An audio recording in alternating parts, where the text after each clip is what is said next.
गोनू झा का शास्त्रार्थ। गोनू झा गांव के बारात से निकले थे। बारात ले जाने वालों में गोनू झा को अपने साथ ले जाने वालों की होड़ लगी होती थी। प्रथा थी कि बारात और शराब आमने सामने बैठते थे।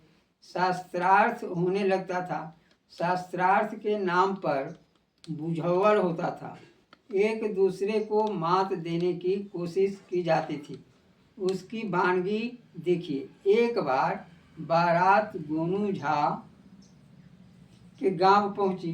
गोनू झा चुपचाप शरारती के रूप में बैठे रहे।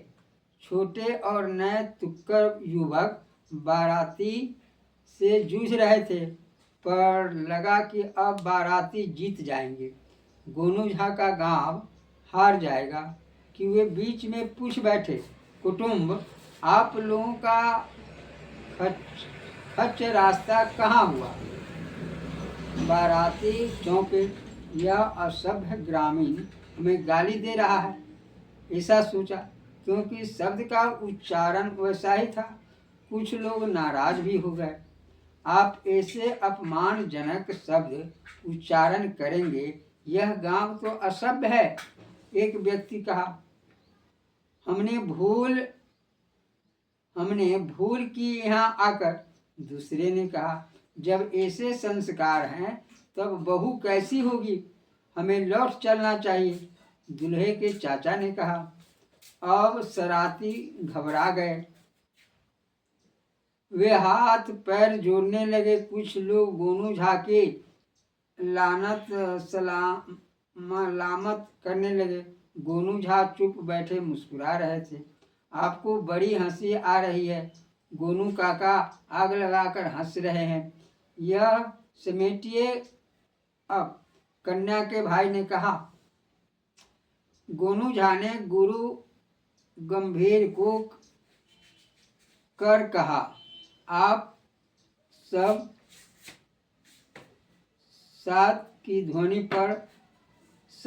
ध्वनि पर जाते हैं, अर्थ की ओर ध्यान नहीं देते। यह आपके ज्ञान के अभाव को दिखाता है। अब मैं समझाता हूँ। ख माने आकाश को कहते, ख आकाश को कहते हैं। कभी सुना है ना? हाँ, सुना है। तो एक पंडित बाराती ने कहा। 4 वह है तो आकाशचारी यानी सूर्य, वह अस्त कहाँ हुआ, यह पूछना पाप था क्या? मैंने तो सिर्फ जानना चाहा कि संध्या कहाँ हुई, वहाँ आपको जल मिला कि नहीं, आपने कैसे वंदना की होगी? मैं लज्जित हूँ कि हमारे गांव में इतने अज्ञानी बाराती आए। मैं लज्जित हूँ कि हमारे गांव में इतने अज्ञानी बाराती आए। मेरे कारण जो असुविधा हुई हो आप क्षमा करेंगे। वे ऐसा कहकर विदा हुए।